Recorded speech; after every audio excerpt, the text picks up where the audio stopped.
Hello, friends. This is Darren Hayes of PigskinDispatch.com. Before we take you to your favorite Sports History Network show, just want to tell you a little bit about some merch that you can pick up that represents your favorite SHN podcast. So far, there's t-shirts, coffee mugs, and even books from some of the authors that do podcasts right here on SHN. Who could buy something better than that, than have the history right from the gentleman that you hear talking about it? But we also are adding things each and every day. And where's that store, may you ask? Well, it's at SportsHistoryNetwork.com. Up at the top, there is the SHN merch button. Click on that. It'll take you right to the store, and you can be representing your favorite podcast and show the world that, hey, on the swag that I'm using, it's the headquarters of sports yesteryear, Sports History Network, and my favorite podcaster, the Sports History Network store. Shop there today. There's only one school I'm aware of with a nickname of the Hoyas. That's Georgetown University. It's unique in that moniker, and nobody else has that name that I'm aware of. Now, who was the George in Georgetown? What is a Hoya? Be some kind of a breed of a bulldog, as the logo suggests? Well, these questions are answered and more in this episode of the Sports Jersey Dispatch podcast, coming up in just a moment.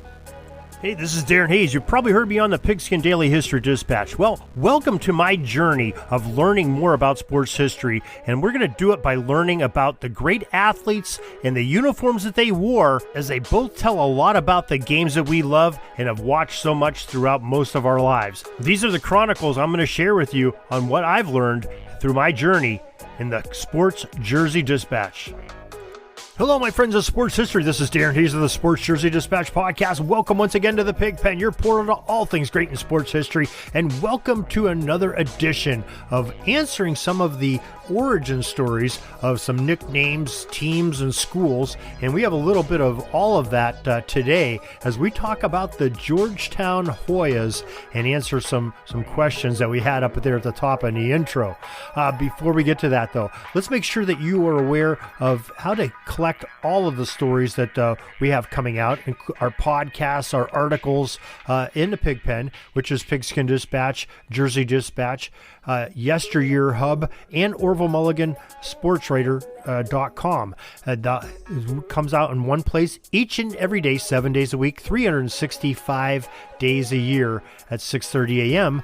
And that is by our newsletter. You can sign up for it very easily. Go to the show notes of this very podcast and click on subscribe for email. 2 simple questions and you'll have it tomorrow morning in your inbox, or go to the top of the page of pigskindispatch.com or jerseydispatch.com. And now to the story of today. The Georgetown Hoyas men's basketball team is one of the most iconic teams of the last 4 or 5 decades. Now, who can forget those 1980s teams under Coach John Thompson that played in the NCAA tournament finals? You remember that team that had Patrick Ewing and Sleepy Floyd, and they played against Michael Jordan and James Worthy and the gang at North Carolina, coached by Dean Smith. How about Allen Iverson, Othello Harrington? Those are just some of the great players that demonstrate the talent level that was part of the school's excellent basketball tradition, and they have some pretty decent teams here recently as well. Now, have you ever thought of their name, though? The nickname, the Georgetown Hoyas. Well, let's start with the school name, Georgetown.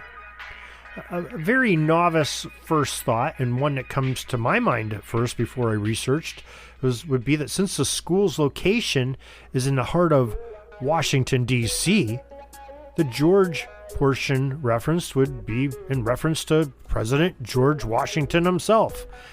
But according to the Georgetown University's Our History page, this presumption of mine and anybody else's would be totally incorrect. The school was founded by John Carroll, who in 1789 secured a deed for a 1-acre property overlooking the town of Georgetown, there in the Maryland, Virginia area. And that village is believed to have been named for King George II, or possibly after one of the first owners of that land tract that sat upon. Those were George Gordon and George Bell. So any one of those three, yes, that's a possibility for Georgetown, the town. You know, the school was founded as a Catholic and Jesuit institution of higher learning by Carroll, and John Carroll was a Catholic priest who later became the Archbishop of Baltimore in 1808.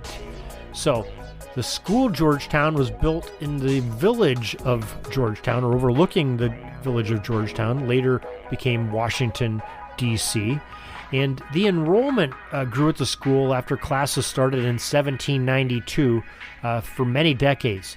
That is, until the 1860s when the Civil War broke out. Students left college to serve in the Union and Confederate war efforts, and the war action at times was extremely close in location to the school, and some buildings were turned into hospitals serving the wounded. After the Civil War had ended, the school's population again rose and enrollment went up. And in 1876, the students, in a tribute to both sides of the war, because it's pretty close to the Mason-Dixon line, so there was folks from the South that were attending school there as well as the North, they adopted the school colors to sort of a tribute to both sides. Their colors were blue and gray. So now we have the color scheme of Georgetown. We have the university's name of Georgetown. We know where that came from. Now, where did the nickname come from? Well, their original nickname, the Stonewalls, was the athletic moniker that arose around the late 19th century. This took a revision later on based on a popular chant by the student body at these athletic events. And the guhoyas.com website shares that the Roman Catholic Center of Education required that students to study Latin and Greek languages to aid in their religious activities. Now remember, Roman Catholic masses were all in Latin until probably about 60, 70 years ago.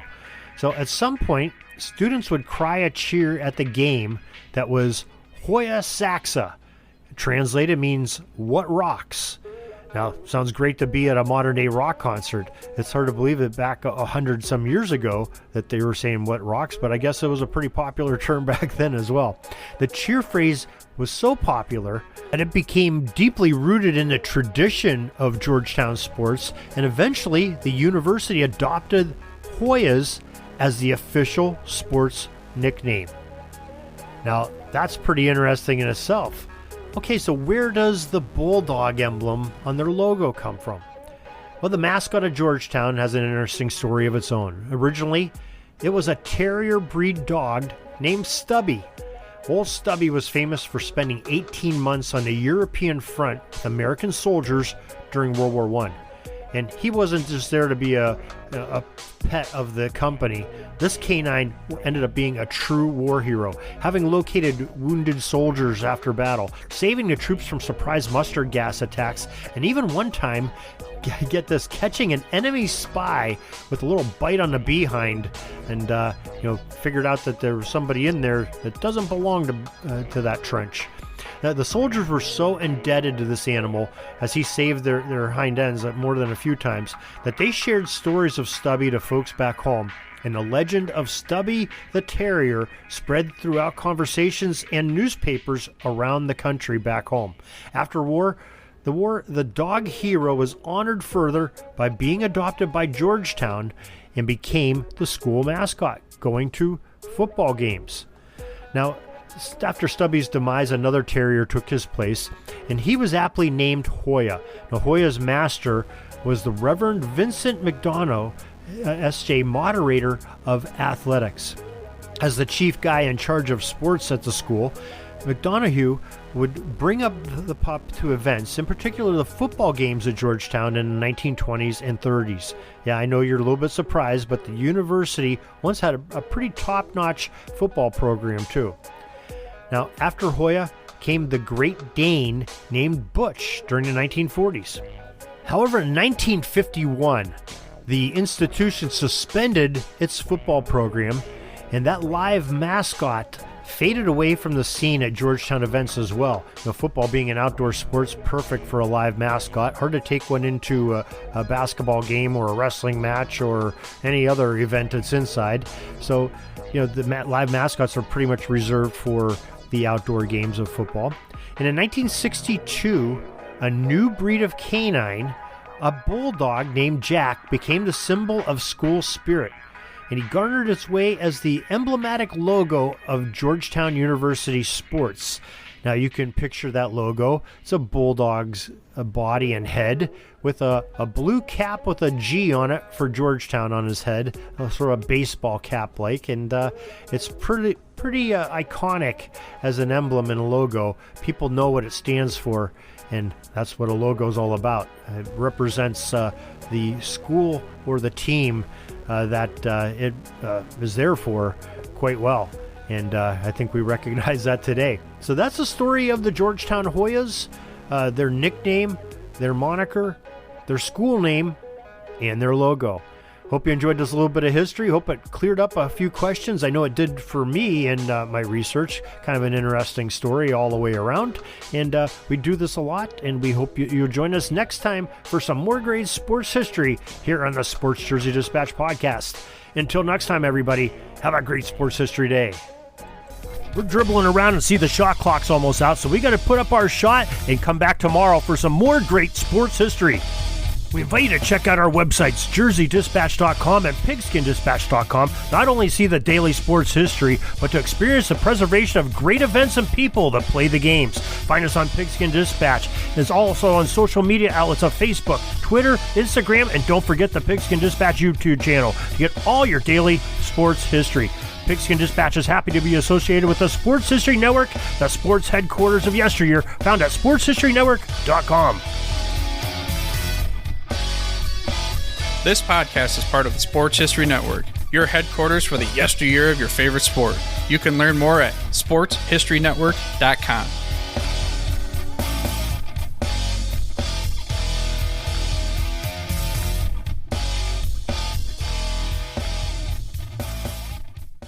Hey there, sports history fan. This is Arnie Chapman, aka the Football History Dude, and I hope that you enjoyed this recent episode presented by the Sports History Network and were able to learn some good old-fashioned sports history knowledge nuggets. I started the Sports History Network back in 2020 with the mission to help podcasters find a community of like-minded sports history nerds, as well as helping aspiring podcasters to start their own shows. We have a little bit over 30 shows on the network right now covering all sorts of sports history, but as far as I'm concerned, we're just at the toothpick in the ocean moment, that can't even figure it out because there's so much more coming. We wanted to create the ultimate headquarters for sports yesteryear, starting with Podcast Network and our website, but we're going to continue to move into other mediums as well. And here's the cool part, because we want you to be part of our team. So if you're interested in starting your own podcast, or maybe being a guest on one of our shows, or who knows, maybe even writing an article for us over on the website. Seriously, all you gotta do is reach out to us on the contact page over at sportshistorynetwork.com. You can be as technologically savvy as a Neanderthal tapping on a stone trying to figure out this whole hieroglyphics thing back in the day. Again, it doesn't matter, because even if you don't understand the whole podcast space, we have a production team that can pretty much help you out with doing everything. All you gotta do, head over to sportshistorynetwork.com, head to the contact page, fill it out. That message goes right to me, and I'll reach out to you as soon as I can. But for now, dude, I'm through if you're through.